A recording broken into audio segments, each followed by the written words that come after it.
Jay here for Stretford Paddock. This is the Paper Talk / Gazette / the news, whatever you want to call it, / a Brentford review. You can call it whatever you want. It is basically, well, it's the morning after the night before. Although some of you who are very astute may notice it's probably the night after the night before, but we're going to go anyway. You know what I'm on about. The headlines are already in, the quotes are already in, so I'm getting straight into it. Before I get into all that, though, make sure you are hitting like, share, and subscribe. The big stories are basically that United have dropped points again, even though we probably didn't deserve anything out of the Brentford game. At one point, it looked like we were going to get all 3 points. Well, with 3 minutes to go, it looked like we were going to get all 3 points. But as Manchester United invariably do this season, we capitulated and ended up with 1 point. In fact, we capitulated and conceded against Brentford with their 31st shot of the game. They'd had 30 shots up to that point, and we'd kept them at bay. The 31st was the killer. That was the one they needed, and it got them the equaliser from Azure. I think is that how you Azure, however you pronounce it. We didn't have any commentary on, so we don't know. But yeah, really, really devastating. Got some quotes here from Erik Ten Hag, and this is something that a lot of the websites, papers, everything have picked up on and are running with. Erik Ten Hag, first of all, he was asked about sort of the performance and the result and the usual stuff. And to be fair, he's not said anything too outlandish. I think if we're going to be sort of honest about what's been said, he said he was basically asked about obviously whether the United deserved to win. He said we didn't deserve to win. But if you're winning, you have to take this. I would say normally we are good in such circumstances if we score before time. So he's talking about that. He goes on to say we showed resilience all through the game, but in points of aggressiveness, Brentford were better. We showed more passion and desire. We should. Let me get this right. We should show more passion and desire in many moments in the game, but when you are winning, you should bring it over the line. You can never compare such level performances. Talking about the Liverpool win 2 weeks ago, or the win against Liverpool, but also when you don't play well, you still have to win. We did it almost. That is my big disappointment, that we didn't bring it over the line. We didn't play well, but there was spirit, there was fight, but not enough. It was enough to get the goal 1-0, and before that, we had a big chance for Rasmus Højlund. Now, okay, yeah, that's pretty much whatever. He's not really saying anything too sort of amazing there, if we're being honest. He said, we shouldn't have given it away when we were winning, so that's disappointing. Again, it's the kind of thing you expect him to say, to be honest with you. He's also said we made certain mistakes. We should act differently in a different occasion. The equaliser was absolutely unnecessary. Maybe we didn't deserve it. I thought Brentford wanted more in the whole course of the game. Then he was asked about if it's acceptable that other teams show more desire on the pitch, and he said no. Never. We showed it against Liverpool, and in many games we have to bring it on the pitch. We fought, but in the small things, the second balls, etc., Brentford were more focused and more aggressive, and it should be the other way round. So I'm kind of with him on all that, yeah. I don't think he's being deluded. I don't think he's saying anything where you go, what are you on about?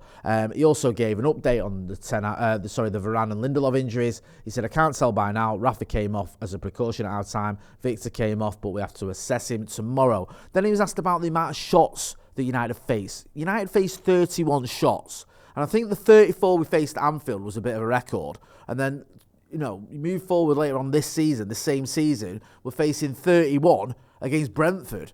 And he says, as long as we get results, was he concerned? And he said, as long as we get results, no.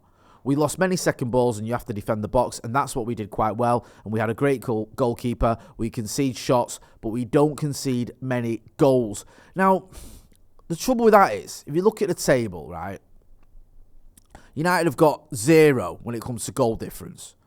We've conceded 40 goals and we've scored 40. So on the balance of things, okay, you can argue, look, we've conceded fewer goals than Villa, Spurs and West Ham, who are behind us. So it's not like we're conceding a ridiculous amount of goals, even though 40 goals conceded in 29 games isn't great. But we're only scoring 40. And if you look ahead of us, Spurs have scored 61, Villa 62. So despite the fact they've conceded a few more goals, well, Villa have conceded 2 more goals, Spurs have conceded 3 more goals than us. Spurs have scored 21 goals more than us, and Villa have scored 22 goals more than us.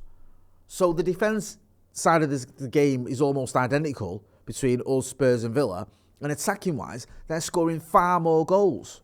And that's why they've got more points than us. And that's why, for me, as well, Champions League football next season ain't happening.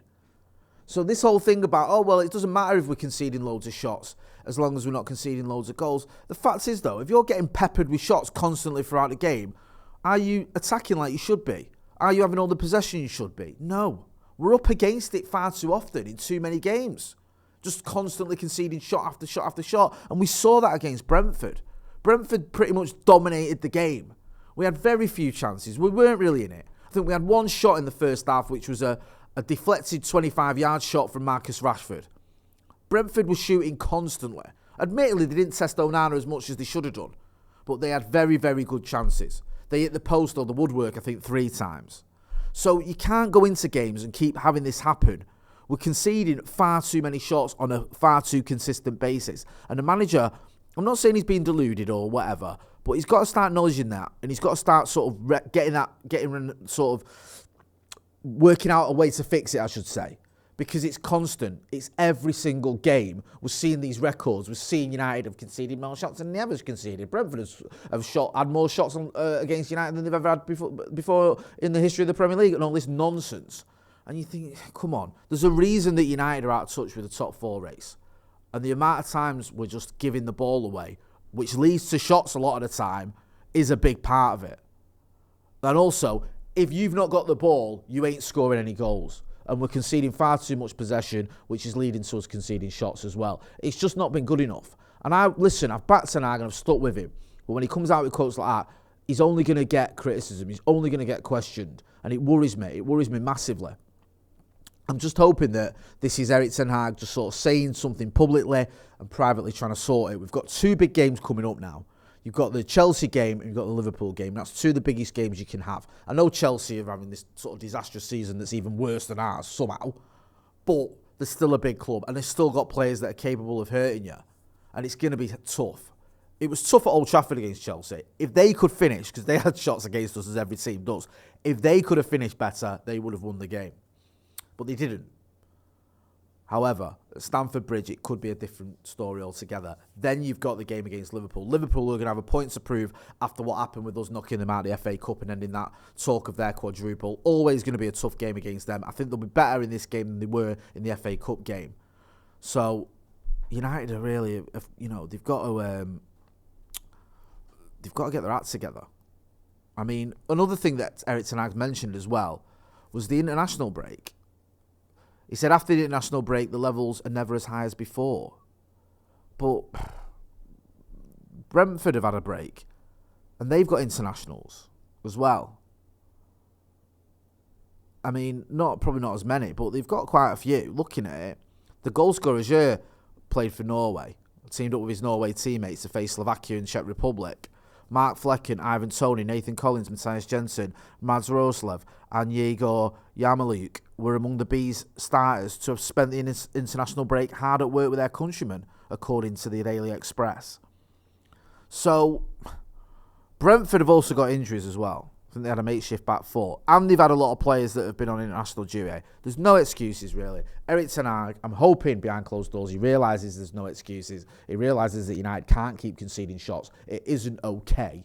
And we do something about it. Because if we carry on like this against the likes of Chelsea, and certainly against Liverpool, we are going to be in all sorts of trouble. Anyway, make sure you are hitting like, share, and subscribe to the channel. I want to get to 750 subscribers by the end of the season. Go and check out as well, if you put yourself through it, some of the post-match reaction from myself and Joe McGrath, from Stephen Howson, from Andy Tate, all that good stuff. I'm going to be back tomorrow. We're going to have the news outside Old Trafford in the morning. Then we're going to have the Paddock podcast. I've been Jay Motti. This has been Gazetta. Thanks for watching.